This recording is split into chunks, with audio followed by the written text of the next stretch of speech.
All right, so we're back for the last hour of the show. We are talking tonight about gay marriage, part 2, from a religious perspective. So if you want to call in and give your 2 cents, you can call in. The number is 323-843-6160. Also, be sure and check me out at offlimitshow.com. Also, follow me on Twitter and on Facebook if you want to. I'd be happy to be friends with you. Anyway, if you want to know what I'm up to and when the next show is coming up, you can check me out in those places.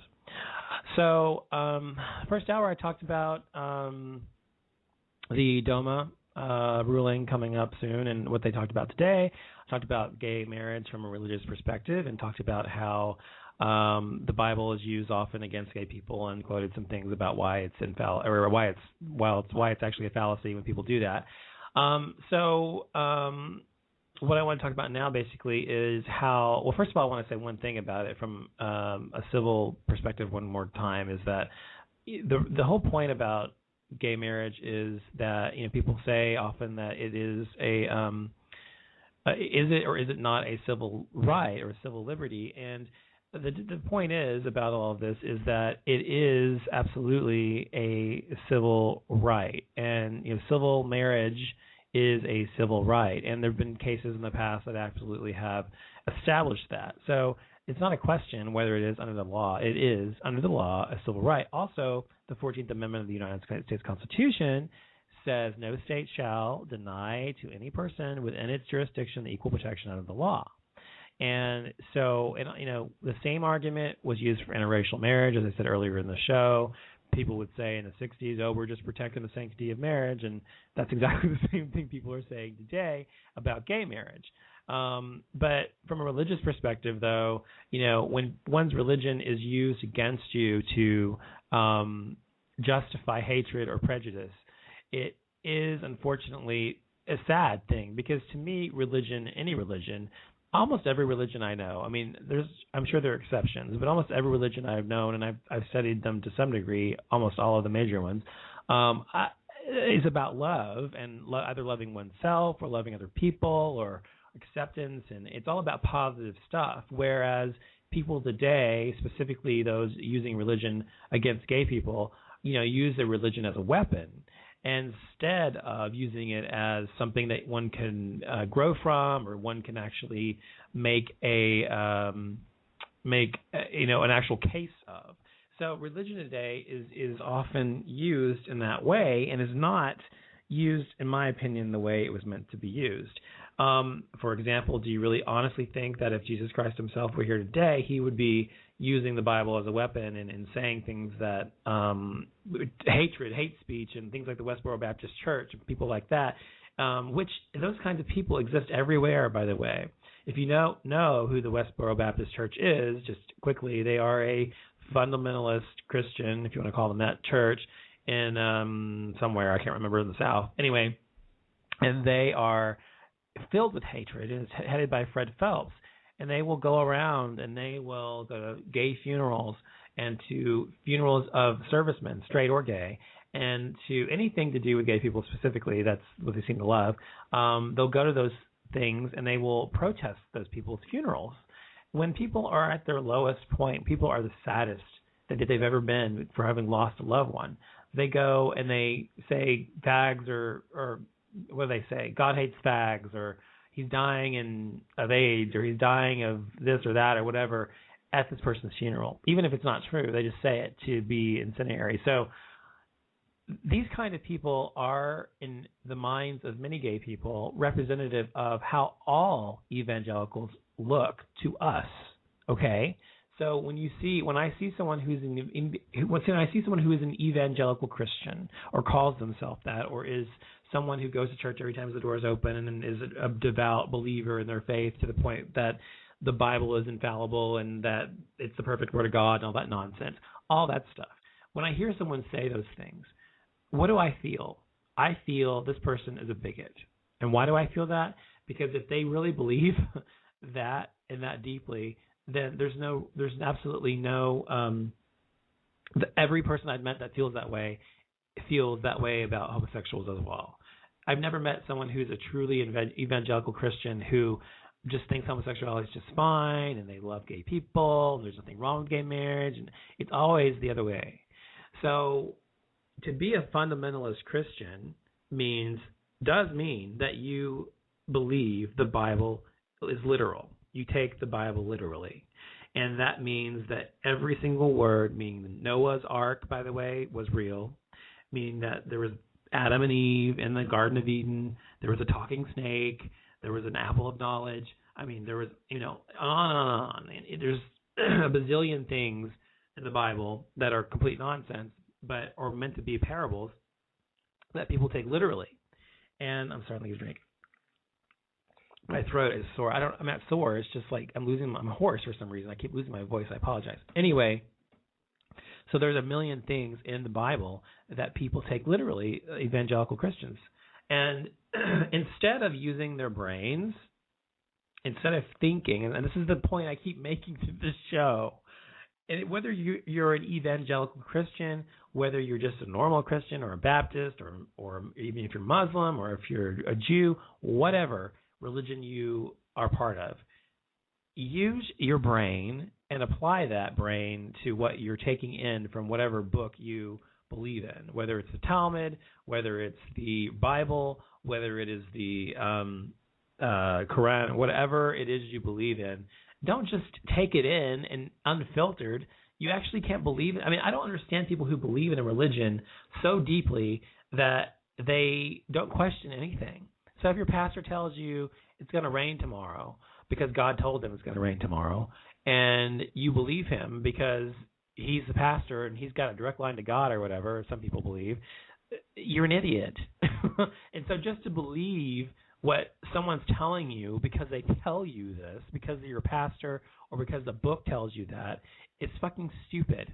I'm sorry, but it's just stupid. It's stupid. I mean, it's the epitome of stupid. To just believe anything anybody tells you is the epitome of stupid to me. Okay, the sky is blue. I mean, the sky is green, the grass is blue. And somebody tells you that you're a pastor, so you believe it because it's in the Bible, you believe it. Fucking ridiculous.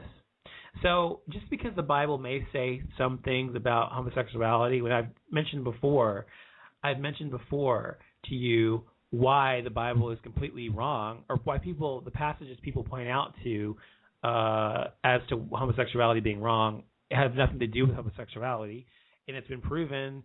And if you studied the Bible, if you studied religion at all, you will know where these things come from, what they actually mean.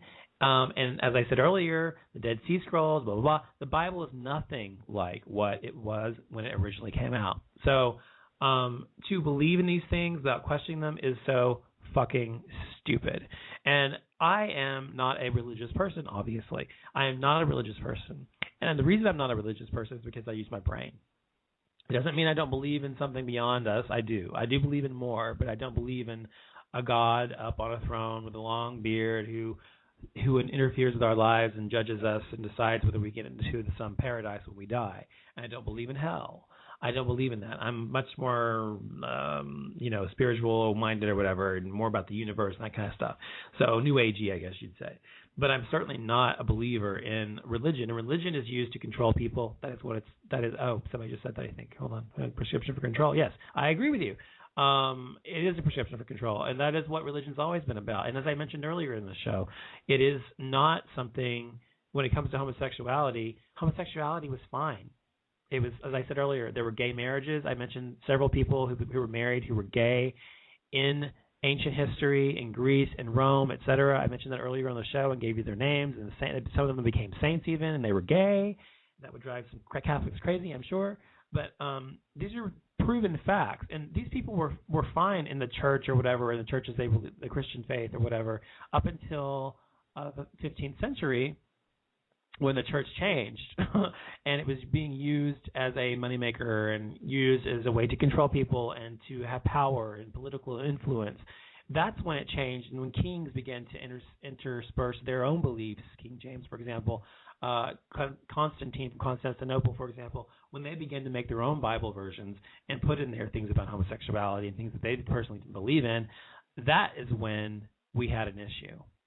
So it was not an issue. Religion didn't have an issue with it until then, and that means that the Bibles or the religious texts that were utilized up until that point didn't say anything about it. And as I said before, we can prove that those religious texts were altered, that things were changed and put in, and from our original document, the most original one we have, being the Dead Sea Scrolls and other sources, they've changed. So how can you believe something is perfect in the Word of God when has been changed many, many times over these thousands of years? And how can you use that as a weapon? You have no leg to stand on. You have no leg to stand on when you use the Bible against gay people, because first of all, that is only your belief. That is it. That's the other thing I cannot stand about Christians using the Bible or their faith against gay people. As I said earlier, religion is an opinion. It is your interpretation of whatever you believe in. It is an opinion. It is not fact. I'm sorry to tell you, it is not fact. It is absolutely the opinion of someone, or of several people who lived hundreds of years after Christ, and what happened may or may not have happened when he was alive. And it's based on folklore and parables and just, it's the fairy tale. In most cases, it's a fairy tale. And yes, there's some truth. There are places that existed. There are events that actually occurred that are in the Bible or are based on events that occurred. But the Bible was not meant to be taken literally, in my opinion. I mean, initially maybe it was in its original form, but I think as it's been changed over time, people have begun to put their own spin on things, just like a publicist would, to make the religion more palatable and more accessible to the masses, and more people would be more interested in it. And actually, one of the stories in the Bible, for example, when they say after Jesus Christ died and he was hung on the cross, that was it. I think he was buried in the tomb or whatever. That was it. And the story actually ended there. The story ended with the disciples running off and never being heard from again for 100 years or 50 to 60 years or something like that till later. So that was the original ending. But that ending was changed to make Christianity more interesting.